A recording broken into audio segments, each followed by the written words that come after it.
think neighbourhood health has a very simple purpose. It's there to enable people to live gloriously ordinary lives, to support them to flourish, to contribute, and live the lives that they want to lead. And that's through working with communities and giving communities agency, and harnessing that the insight, the energy, and the assets of communities themselves, as well as working through local partnerships, improving population health and well-being, strengthening civic society and economic growth, reducing health inequity, creating more connection and satisfaction for our workforce, and improving the sustainability of health and care services where people live.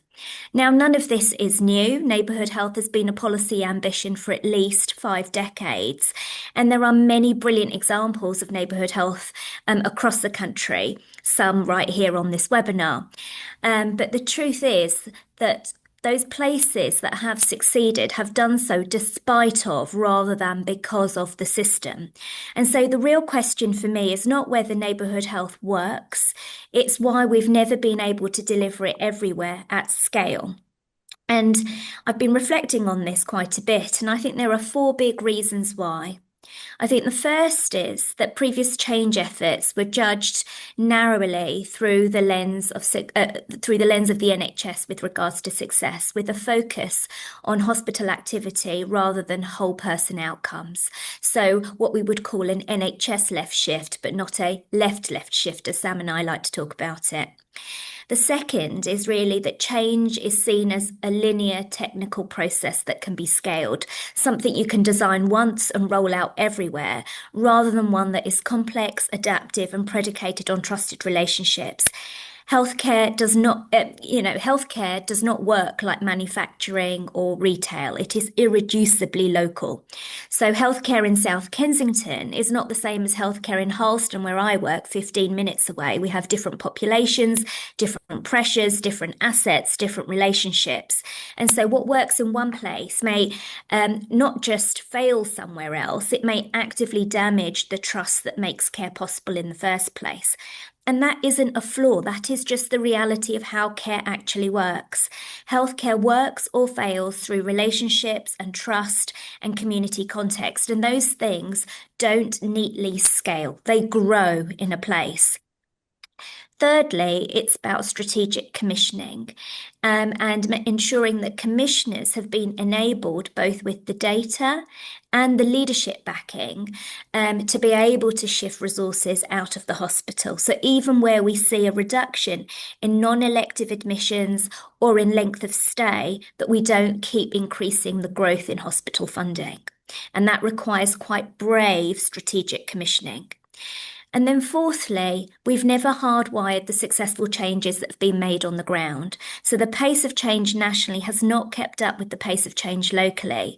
So while national policy has championed the right things around prevention, proactive care, integrated care close to home, actually the policy detail, the focus and the central mechanisms to make that a reality have largely been absent. And instead, what we've seen are resources flowing in the reverse direction. We've seen a growth in the last decade in hospital funding by 21%, but a reduction in community funding by 4%. We've seen our specialist workforce over the last decade expand by 168%, but we've seen our generalist workforce shrink with a 7% reduction in GPs and a whopping 50% reduction in district nursing, the workforce that we're going to need to support an ageing multi-morbid population.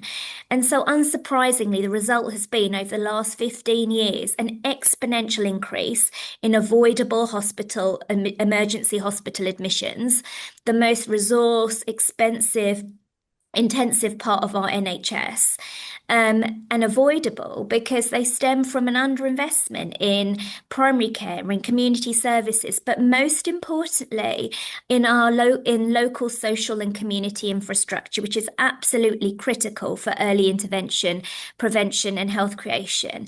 And William, you and I have talked about this. The science is clear, being connected to the arts, to nature, to heritage, to physical activity, to social belonging, to the community itself, to purpose, aren't nice extras. They reduce chronic inflammation, they reduce chronic stress, they enable positive health behaviours, without which all of our clinical interventions are far less effective. And so I think really the question therefore is, what is different now? And the National Neighbourhood Health Implementation Programme it's been designed to be a radically different way of driving change. And it starts with three simple truths. Health is wider than healthcare. The vast majority of what shapes our health happens where we live, in schools, in our workplace, but outside of clinical settings. And more than 1 million clinical decisions are made every single day at the point of care, not in boardrooms, not in policy papers, not in a dashboard. And so the outcomes are shaped in GP surgeries, in care homes, in community clinics, and in people's living rooms. And so if we want to change healthcare, you have to start improving the conditions under which these decisions are made. So they're truly high quality decisions focused on what matters to people, shared decision making, and personalised. And so the programme is anchored around 5 core aims. And the most important of those aims is shifting or a change in mindsets, moving from body parts to whole person and actually whole household care. I as a GP don't just look after individuals, I look after families, I look after households. It's all interdependent. It's moving away from a deficits-based approach to one that is strengths-based, from silos to partnerships, from institutional power to community power, and from moving away from asking what's the matter with you to what matters to you, doing with and not doing to. Secondly, it's about changing ways of working, so dissolving power imbalances, unnecessary bureaucracy that too often gets in the way of delivering great care. 41% of NHS staff report feeling stressed and burnt out because they are working in a system where they feel disenfranchised, prioritising task completion over care and connection. So this is about backing local leaders, devolving budgets and decision making, and creating permissive leadership. So I have given our sites 2 rules on the programme. Don't break the law and don't make things worse, but actually they're encouraged to otherwise break the rules that get in the way of delivering great care. Thirdly, it's about changing how care is delivered. So it needs to be local, adaptable, flexible. But really interestingly, as I've visited now almost 80 different places across the country that are driving neighbourhood working, there are some key principles that are consistent across all of the places. Their places are using data and deep community connection to identify people who are at higher risk. They're coordinating a multi-agency team of teams around people with complex needs.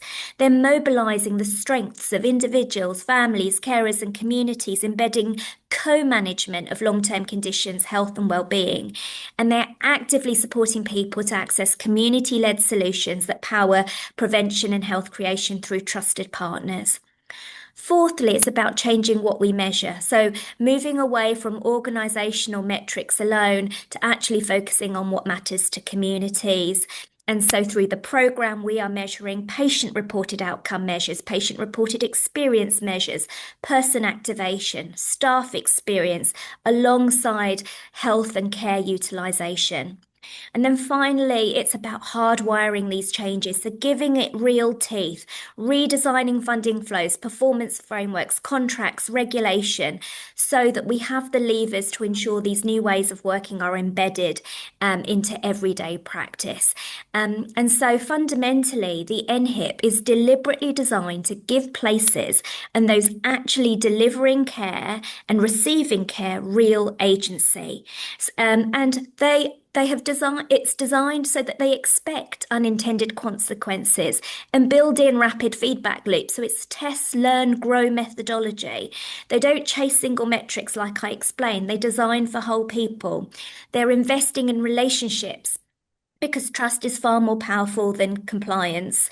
And I think this, for me, is the real paradox that gives us hope. The same complexity that makes health and healthcare resistant to top-down reform actually makes it incredibly responsive to bottom-up transformation. And that's really the power we have.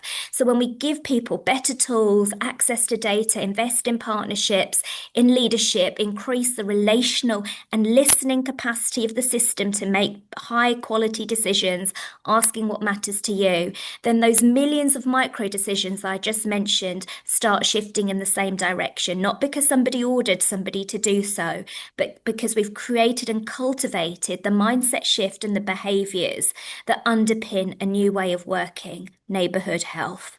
And so finally, I'm just going to come on to, so how do we then spread something that works when it's deeply local, when it's hyper local? And for me, the answer here is we're not scaling detailed blueprints.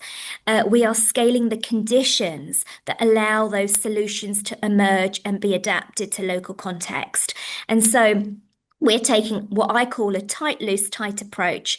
Tight on a shared mission and accountability, tight on shared outcomes and actively learning, but loose on how places deliver with the freedom to adapt to local context. This is about collaborative innovation, so designing with communities, so co-production and true co-production. We can talk about that a bit more later. But also then really cultivating and asking ourselves, what patterns of behavior do we want to see and what conditions will make them more likely, rather than what's the protocol or process. And so partnerships, permissive leadership, shared mission, whole person outcomes, accountability to communities. It's about building shared infrastructure, so peer-to-peer learning. We recognise the brilliant work that's already happening across the country, and we've created the shared learning structures to spread that systematically across everywhere. Digital tools, shared data and measurement, procurement and contracting, subject matter expertise, training and leadership development, building capability at every level. Each place has a national coach, working alongside a local coach, creating academies of good practice to spread capability across their systems, and fundamentally co-producing policy. So places are connected with national teams walking alongside them rather than above them. So policy is truly enabling, grounded in real world delivery, and that's funding flows, new contracts, performance frameworks. And fundamentally looking at health as a horizontal, so working across government. So DCMS, MHCLG, the Cabinet Office, the Department of Education, the Office of Impact Economy. We're working with all of them to pool capabilities and resources and initiatives at a place level. And for me, that is what I call collaborative disruption, because the system doesn't change because we beat it to, but it changes because the coalition, the right coalitions, build something better together and own and govern that shared infrastructure. So proven models can grow, but we don't lose the magic that makes them work. And I just will end with, the evidence is incredibly clear. When we harness that community health, population health and well-being outcomes improve, person activation improves, economic involvement improves, engagement in preventative health increases, and we see a huge reduction, a 50 to 60% reduction in ED attends, emergency admissions, GP appointments, and social care use. So fundamentally, recovery and reform for me are not silos. They are two sides of the same coin, and a left-left shift solves not just tomorrow's problems, but the ones that we're absolutely tackling today.